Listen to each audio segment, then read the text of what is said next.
Wait lang. Ano sinasabi? Blackmail? Gagawin ko na lang. Mag-blackmail na lang ako sa'yo. Ba-blackmail na lang kita.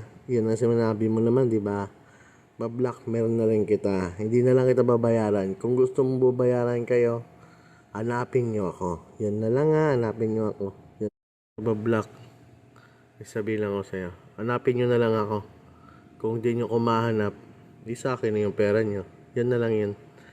Yan naman sinasabi mo eh. Scammer ako. Blackmail ako. Gagawin ko na lang.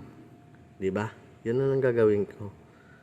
Yan na lang gagawin ko. Hanapin nyo na lang ako. Thank you. Thank you. Thank you. Thank you. Thank you. Mwah! Tanggalin nyo muna yung ilo-ilo sa inyo bago ko bibigay yung pera nyo. Pera mo. Ha? 4,600 lang ha. Pera mo. Pera mo dito sa 4,600. Tanggalin nyo muna yung ilo-ilo ang pangalan niya. Yun lang. Tanggalin nyo kasi tatayo ako bago ulit. Yan lang yung pinamang ano ko sabihin ko.